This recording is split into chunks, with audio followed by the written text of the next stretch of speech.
और मैं आपके साथ अलका सिंह। बुलेटिन में आपका स्वागत है। आदिपुरुष फिल्म को देखने के लिए खुद गोरखपुर के सांसद रवि किशन गोरखपुर हॉल पहुंचे और उन्होंने फिल्म आदिपुरुष को की जमकर तारीफ की। उन्होंने कहा कि शानदार फिल्म है, अगर कोई इस फिल्म को मिस करता है तो वो उसका दुर्भाग्य होगा। क्या पोस्ट प्रोडक्शन किसी भी हॉलीवुड फिल्म को मात देगी। ऐतिहासिक फिल्म मर्यादा पुरुषोत्तम के लिए युवाओं में बहुत इसका जोश है। सुबह 9 बजे का शो, गोरखपुर में हूं और बहुत शानदार तरीके से इसकी शुरुआत हुई। 1000 टिकट आज ही बिक गई है। तो ये शानदार ओपनिंग, इससे पता चलता है सनातनी विचारधारा, परिवार को लेकर सारे 100 करोड़ हिंदू में एक जागरूकता अपने बच्चों को जनाने के लिए कि मर्यादा पुरुषोत्तम, पुरुषोत्तम उत्तम कैसे हो सकते हैं, पुरुष एक उत्तम कैसे हो सकता है, और एक प्रभु राम के चरित्र को आप अपने जीवन में कैसे लागू करें। प्रभु राम के चरित्र को अगर आप जीवन में लाते हैं तो ये देश विश्वगुरु बनेगा, जो मेरे यशस्वी प्रधानमंत्री मोदी जी चाहते हैं कि मेरा देश विश्वगुरु बने, लेकिन उसकी विचारधारा एक सनातनी हो, एक विचारधारा के साथ चलें, प्रभु राम के रास्ते पे चलें, वो पालन करें और शक्तिशाली बने और एक एग्जाम्पल सेट करें। शानदार फिल्म, मैं चाहूंगा सब लोग देखें। अगर ये फिल्म कोई मिस करता है तो वो उसका बैड लक है। ये बहुत बिहार में बरसों साथ साथ सत्ता में रही जेडीयू और बीजेपी के बीच इधर लगातार खींचतान चल रही है। बीजेपी नीतीश कुमार के महागठबंधन सरकार पर लगातार हमला बोल रही है। बिहार की मौजूदा राजनीति और वहां के सियासी समीकरणों पर केंद्र सरकार में मंत्री अश्विनी चौबे ने खुलकर बात की। आप भी सुनिए, अश्विनी चौबे ने जीतन राम मांझी के गठबंधन से अलग होने पर क्या कुछ कहा। जितनी गोपनीय बात नीतीश ने गठबंधन में रह करके बताया है दूसरों को, जब एनडीए थे उस समय भी सारी गोपनीय बात नीतीश इधर उधर जाके बतियाते रहते थे और दूसरे को दोष देते हैं। ये अनुसूचित जाति का, एक मुसहर समाज का, पूरे अनुसूचित जाति का इन्होंने अपमान किया है। उन पर गलत इस प्रकार के आरोप लगाकर 21वीं शताब्दी का भारत विश्व गुरु बने। बाबा, बिहार सरकार खासकर नीतीश कुमार लगातार कह रहे हैं कि पहले चुनाव हो। क्या बीजेपी इसको मानती है? क्या चीज? नीतीश कुमार कह रहे हैं कि लोकसभा का चुनाव समय से पूर्व हो। ये तो चुनाव आयोग तय करता है। नीतीश जी को अगर चुनाव पहले हो जाएगा तो -0 पर चले जाएंगे वो, चिंता ना करें। हालांकि सारी चीजें चुनाव आयोग अपना हर चीजों का आयोग है, उसके लिए इलेक्शन कमीशन है, वो तय करता है डेट कब अनुकूल होगा कब प्रतिकूल होगा। इसलिए वो उनको निर्णय लेना है। जहां तक बिहार के मुख्यमंत्री है तो ये मुख्यमंत्री के कहने से थोड़ा ही चुनाव होता है। लोकसभा का चुनाव आयोग तय करता है। महागठबंधन में भगदड़ है क्या? अरे जी तो गए महागठबंधन में। अब देखो, मांझी जी जो उन्होंने अपमान किया है, पूरे अनुसूचित जाति का अपमान किया है, ये पिछड़ों का अपमान करते हैं, हिंदुस्तान का अपमान करते हैं। एक उनके विधायक, उनके मंत्री जहां रामचरितमानस के बारे में गंदी हरकतें, गंदी बातें कह करके जनता को गुमराह करने का प्रयास किया है, वो उनको मानना चाहिए कि रामचरितमानस का अपमान नहीं सहेगा हिंदुस्तान। जितनी गोपनीय बात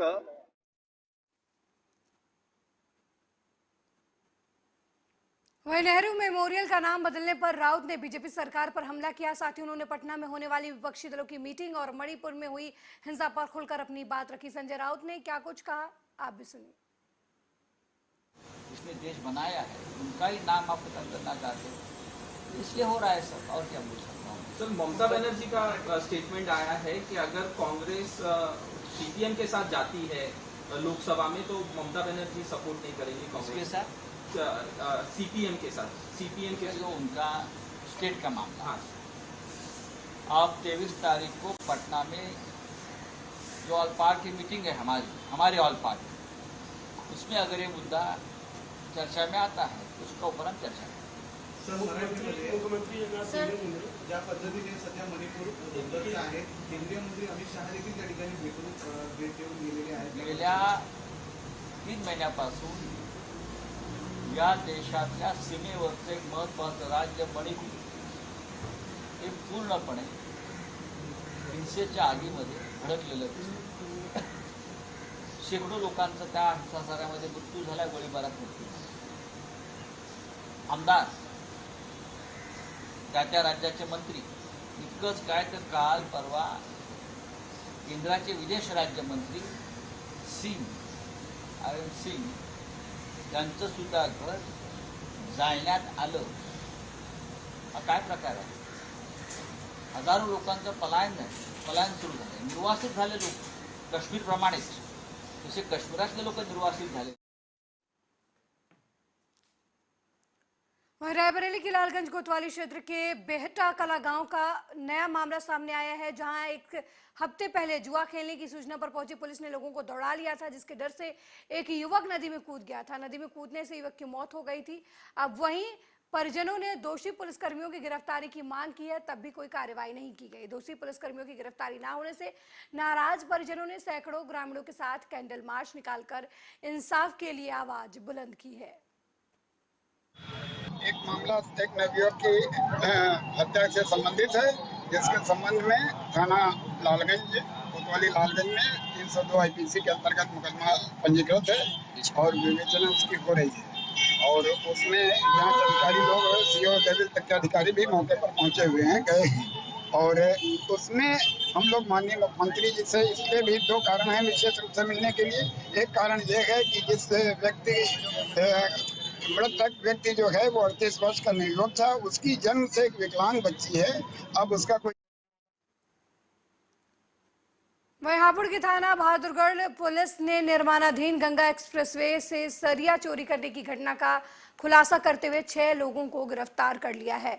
बदमाशों के कब्जे से चोरी की करीब 15 कुंटल सरिया और घटना में इस्तेमाल की गई कैंटर गाड़ी भी बरामद कर ली गई है. दरअसल अपराध की रोकथाम के लिए बहादुरगढ़ पुलिस की तरफ से समय समय पर निर्माणाधीन गंगा एक्सप्रेसवे से सरिया चोरी करने वाले अभियुक्तों को गिरफ्तार किया गया है और अपराधियों पर कड़ी निगरानी लगातार रखी जा रही है.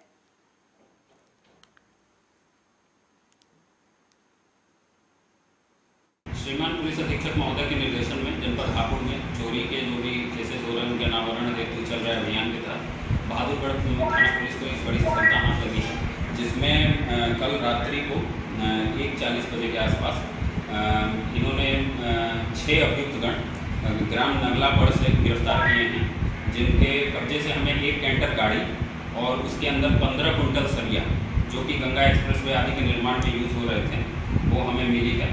और इसके संबंध में मुकदमा अपराध संख्या 142/23 थाना बहादुरगढ़ में दर्ज किया गया है. ये 6 अभियुक्तगण मुख्यतः बहादुरगढ़, गढ़मुक्तेश्वर और जनपद मेरठ के किठौर थाने के निवासी हैं और इस पे उचित धाराओं में 379 और 411 IPC में केस दर्ज कर आवश्यक वैधानिक कार्रवाई कर ली. श्रीमान पुलिस अधीक्षक महोदय के निर्देशन में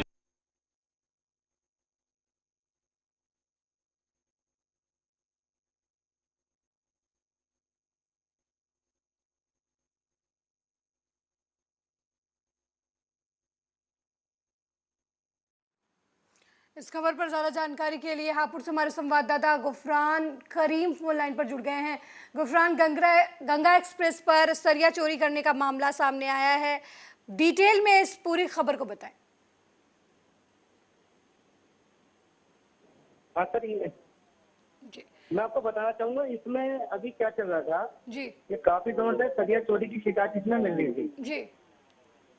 तो पुलिस इस पर बराबर नजर रख रही हुई थी जी. तो कल रात को 15 तारीख की रात को 2:45 बजे पुलिस ने इस पे बहुत बड़ी सफलता मिली है जी. और ये रंगे हाथों सब पकड़े गए हैं जी. गुफरान, इसमें अभी भी एक फरार चल रहा है, उसकी तलाश जारी है. जी. गुफरान, गंगा एक्सप्रेस पर आए दिन चोरी के मामले सामने आते रह रहे हैं, खासकर सरिया चोरी के मामले का कई दिनों से सामने आ रहे हैं. ऐसे में सुरक्षा के लिए जो सरकार सड़क निर्माण के लिए जो सामान सड़क के किनारे रखे जाते हैं, उनकी सुरक्षा के लिए पुलिस प्रशासन की तरफ से क्या कुछ किया जा रहा है? क्योंकि चोरी होने के बाद अगर एक्शन में पुलिस आती है जुटा हुआ था जी, और इस पे तभी ये कार्रवाई हो पाई है. पुलिस प्रशासन पूरी तरह से मुस्तैद है यहाँ पर जनपद हापुड़ में जी. और चोरी की घटना का बहुत जल्दी ही जो इनको पता चला, ऐसे ही इन्होंने अपनी एक टीम बनाई, टीम गठित करने के बाद में तुरंत इसको अंजाम दिया गया। बहुत बहुत धन्यवाद गुफरान इस खबर पर जानकारी देने के लिए। तो हापुड़ में गंगा एक्सप्रेसवे पर सरिया चोरी का मामला सामने आया। हालांकि पुलिस ने इस मामले में त्वरित कार्रवाई करते हुए चोरों को रंगे हाथ गिरफ्तार कर लिया। उनके पास से सरिया भी बरामद कर ली। वहीं हापुड़ के थाना हाफिजपुर पुलिस ने राजकुमार हत्याकांड का पर्दाफाश करते हुए एक महिला सहित 6 हत्यारोपियों को गिरफ्तार किया है। अपनी पत्नी के साथ अवैध संबंधों के शक में एक हत्यारोपी ने अपने साथियों के साथ मिलकर घटना को अंजाम दिया था। आरोपियों की निशानदेही पर घटना में इस्तेमाल डंडे, मृतक का पर्स, क्षतिग्रस्त मोबाइल फोन, 21,250 रुपए नकदी और एक बाइक भी बरामद की गई। पुलिस अधीक्षक अभिषेक वर्मा ने बताया कि गिरफ्तार आरोपी सुशील ने अपने दूसरे साथियों के साथ मिलकर अपनी पत्नी से संबंध के शक में राजकुमार की हत्या कर दी थी। देखिए 14 तारीख को शाम को पुलिस को एक सूचना मिली थी कि एक व्यक्ति का शव अब्दुल्लापुर मोड़ी के जंगलों में है पड़ा हुआ है। वहाँ पे तुरंत हमारी फॉरेंसिक टीम, थाना प्रभारी और सारी टीमें वहाँ मौके पे पहुंची और उस शव की पहचान राजकुमार के नाम के शख्स की हुई, जो कि हाफिजपुर थाना क्षेत्र के ही गांव का एक रहने वाला है। फिर पूरे घटनाक्रम के अनावरण के लिए टीमें लगाई गई। इसमें कई लोगों से पूछताछ हुई, कई वार्ता हुई और पूछताछ के उपरांत उसमें ये पाया गया कि जो ये राजकुमार हैं, इनका अपने ही गांव के रहने वाले एक दूसरे जो सुशील नाम के व्यक्ति हैं, उनकी वाइफ के साथ इनके संबंध बन गए थे और इनकी वाइफ पूनम इनके साथ रहना शुरू कर दी थी। इसको ये लोग रंजिश मानते थे और रंजिश के कारण ही इन्होंने इसको बुला के बहाने से हत्या कर दी। घटनाक्रम में ऐसा हुआ था कि जो मृतक राजकुमार है, उसके कुछ पैसे विवेक और हेमलता पे बकाया थे, लगभग 3 लाख रुपए।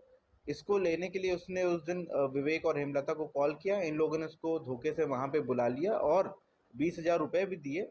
लेकिन उसके बाद उसी समय वहां मौके पे ये राजू, आकाश, भूरा, सुशील ये सब आ गए और उसको देखिए 14 तारीख को शाम को पुलिस को एक सूचना।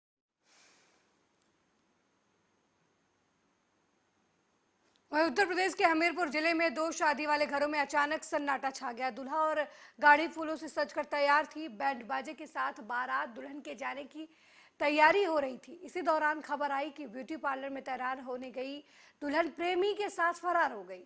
दुल्हन के फरार होने की खबर सुनते ही दुल्हन और दूल्हे पक्ष में सन्नाटा छा गया। दोनों पक्षों ने लड़की को काफी देर तक ढूंढा, लेकिन लड़की का कोई पता नहीं मिला। पुलिस के हाथ भी लड़की नहीं आई और दोनों तरफ से सजे मंडप और पंडाल बंद कर दिए गए।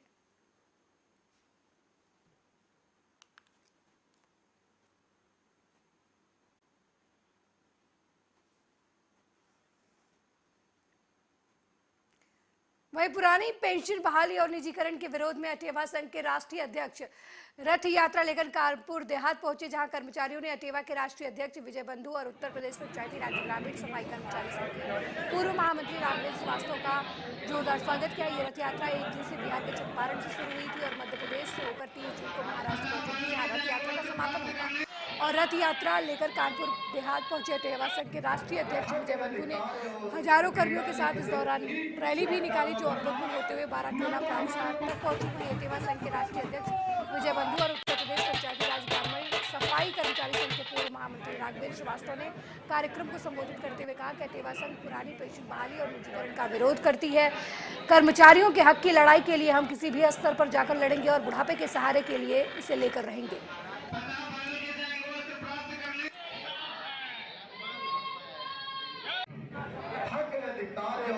पीड़ा लिख देते ही बढ़ रहा है। 1 जून से चंपारण से शुरू हुई एनपीए निजीकरण भारत छोड़ो यात्रा आज कानपुर देहात में आई है। इसका एक ही मुख्य उद्देश्य है, पुरानी पेंशन बहाल हो और निजीकरण समाप्त हो, क्योंकि एनपीएस से जहां हमारा भविष्य खराब हो रहा है, वही निजीकरण से हमारे नौजवानों का वर्तमान खराब हो रहा है। इसीलिए भी सरकार से मांग है कि पुरानी पेंशन बहाल और निजीकरण समाप्त। 1 जून से चंपारण से शुरू हुई एनपीए निजीकरण भारत छोड़ो यात्रा आज कानपुर देहात में आई है। इसका एक ही मुख्य उद्देश्य है, पुरानी पेंशन बहाल हो और निजीकरण समाप्त हो, क्योंकि एनपीएस से जहां हमारा भविष्य खराब हो रहा है, वही निजीकरण से हमारे नौजवानों का वर्तमान खराब हो रहा है। इसीलिए भी सरकार से मांग है कि पुरानी पेंशन बहाल।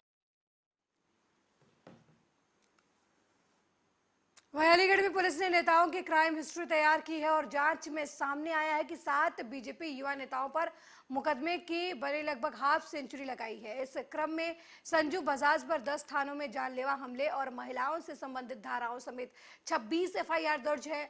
बीजेपी में जिला मंत्री महानगर का पद है संजू बजाज का, साथ ही हरजीत सिंह पर 307 समेत 8, राकेश साय पर 4, विनय वर्षने पर 4, वहीं हर्षद पर 3, संजय शर्मा और ब्रजेश कंटक पर 2-2 एफआईआर दर्ज है। अभी अगली लिस्ट नेताओं की बनकर तैयार हो रही है। अलीगढ़ पुलिस ने बीजेपी युवा नेताओं की क्राइम हिस्ट्री तैयार कर जारी भी कर दी है। उनके विरुद्ध मुकदमा पंजीकृत है, सुनवाई की जा रही है। यदि लगता है तो उनके विरुद्ध जो है विरोधात्मक कार्रवाई भी की जा रही है और चूंकि मुकदमे पंजीकृत पहले से ही है तो कार्रवाई जो है प्रचलन है। तमाम ऐसे मुकदमे क्या उन पर कोई पुलिस कैसे मतलब मुकदमे विचाराधीन है न्यायालय में, उनके विरुद्ध मुकदमा पंजीकृत है, सुनवाई की जा रही है। यदि लगता है तो उनके विरुद्ध जो है विरोधात्मक कार्रवाई भी की जा रही है और चूंकि मुकदमे पंजीकृत पहले से ही है तो कार्रवाई जो है प्रचलन है। तमाम ऐसे मुकदमे क्या उन पर कोई पुलिस कैसे मतलब मुकदमे विचाराधीन। वहीं आगरा में पुलिस ने चोरी की बड़ी वारदात का खुलासा किया है। खुलासे में हैरान करने वाली जानकारी सामने आई है। खुलासे के बाद परिवार के लोग भी सन्न हैं क्योंकि इस वारदात का मास्टरमाइंड कोई और नहीं बल्कि घर में रहने वाली बेटी ही है। बेटी ने अपने बॉयफ्रेंड के साथ मिलकर अपनी मौसी के घर को निशाना बना डाला, घर में रखी नकदी और जेवरे पर हाथ साफ कर डाला। पुलिस ने वारदात का खुलासा कर दिया है। वारदात में शामिल युवती उसके बॉयफ्रेंड के साथ गिरफ्तार कर लिया गया है। बॉयफ्रेंड के दोस्त ने भी वारदात में साथ दिया था। पुलिस ने तीनों को फिलहाल गिरफ्तार कर लिया है और उनके पास से चोरी का माल बरामद कर लिया है।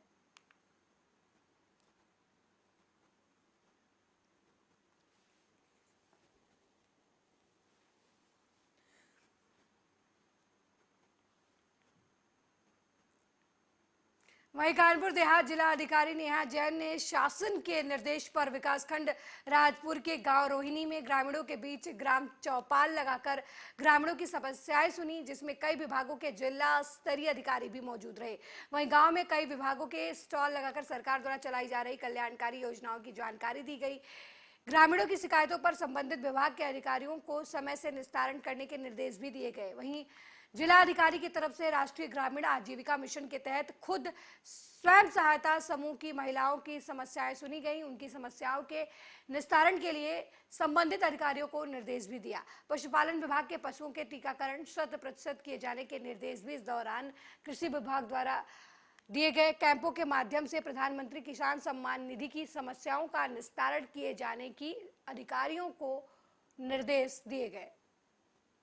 कि जो गवर्नमेंट वो जनता के और इस क्रम में हर शुक्रवार हम लोग पूरे डिस्ट्रिक्ट में ग्राम चौपाल लगाते हैं।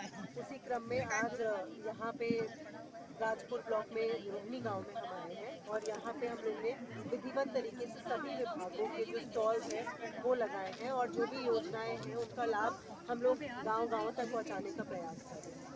मैम, कौन सी समस्याएं हैं जो प्रमुखता से यहाँ पे आई हैं जिनका निस्तारण आपके द्वारा किया गया है? देखिए, विभिन्न प्रकार की जो योजनाओं की बेनिफिशियरी रिलेटेड कंप्लेंट्स थी वो तो हम लोग ने स्टॉल्स के माध्यम से लोगों की रिजॉल्व करी। एक जो प्रमुख समस्या मुझे यहाँ पे लगी आपसी सौहार्द की कमी थी।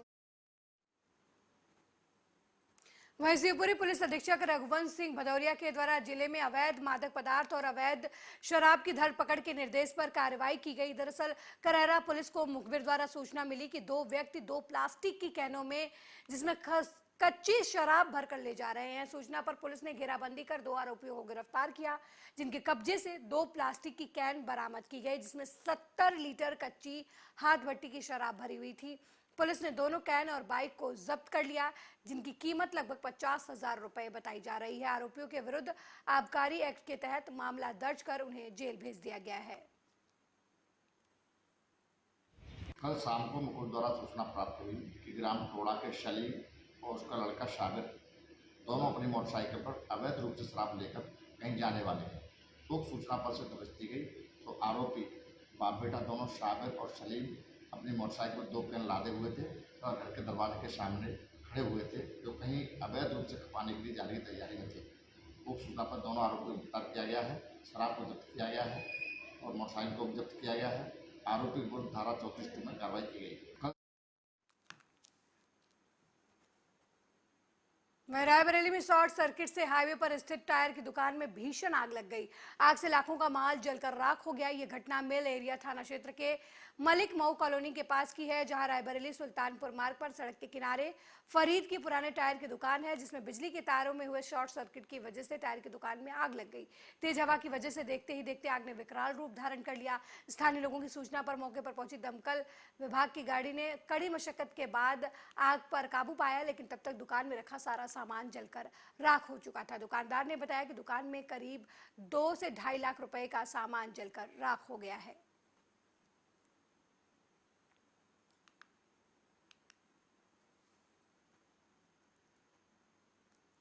वहीं पूर्व मंत्री और कांग्रेस विधायक जयवर्धन सिंह नागदा पहुंचे, जहां नागदा पहुंचकर जयवर्धन सिंह ने जिला बनाने की मांग की नागदा को और धरने पर बैठ गए। कार्यकर्ताओं से मिले, फिर नागदा के कन्याशाला चौराहे पर भारी संख्या में पहुंचे कांग्रेस कार्यकर्ताओं ने जयवर्धन सिंह का स्वागत किया, जिसके बाद जयवर्धन सिंह ने वहां पर एक सभा को भी संबोधित किया। इसके बाद जयवर्धन सिंह वाहन रैली के साथ खाचरौद पहुंचे, जहां पर सभा को संबोधित करते हुए बीजेपी पर निशाना साधा। जयवर्धन सिंह के निशाने पर रहे प्रदेश के मुखिया शिवराज सिंह चौहान। जयवर्धन सिंह ने कहा कि शिवराज मामा नहीं मामू हैं, जिन्होंने जनता को सिर्फ मामू बनाया है। कमलनाथ सरकार ने महज 15 महीने की सरकार में नागदा को जिला घोषित किया था। सिर्फ गजट नोटिफिकेशन की प्रक्रिया बाकी थी, जो वो भी शिवराज चौहान ने पूरी नहीं की। शिवराज सिंह चौहान भी नागदा जिला बनाए जाने की घोषणा 3 बार कर चुके हैं, लेकिन अब तक नागदा को जिला नहीं बनाया है।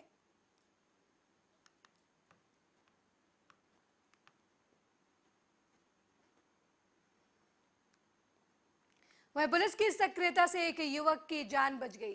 पुलिस पर अक्सर कार्रवाई नहीं करने और प्रताड़ित करने के आरोप लगते रहते हैं, लेकिन शुक्रवार को पुलिस का संवेदनशील चेहरा सामने आया। इसी कड़ी में पुलिस की सक्रियता से एक युवक की जान बच गई। तनाव में आकर आत्महत्या कर रहे युवक को पुलिस ने मौत के मुंह से जाने से बचा लिया। युवक को बुरा कहने वाले लोग अब पुलिस के इस कदम की सराहना कर रहे हैं। जानकारी के मुताबिक जहांगीराबाद थाना क्षेत्र के बरखेड़ी में राहुल नाम का युवक आत्महत्या करने जा रहा था। युवक फांसी लगा पाता इसके पहले ही पुलिस मौके पर पहुंच गई। युवक को गंभीर अवस्था में हमीदिया अस्पताल में भर्ती कराया और आत्महत्या की कोशिश करने वाले युवक को आपराधिक किस्म का बताया जा रहा है। उसके खिलाफ 4 थानों में कुल 9 मामले दर्ज है। मामले की जांच में जहांगीराबाद पुलिस जुट गई है। आत्महत्या करने जा रहे युवक की स्थिति गंभीर बताई जा रही। सूत्रों की माने तो वो लंबे समय से एक युवती के साथ रिलेशनशिप में था। आखिर राहुल ने आत्महत्या करने जैसा कदम क्यों उठाया, इसका खुलासा फिलहाल अभी नहीं हो पाया है।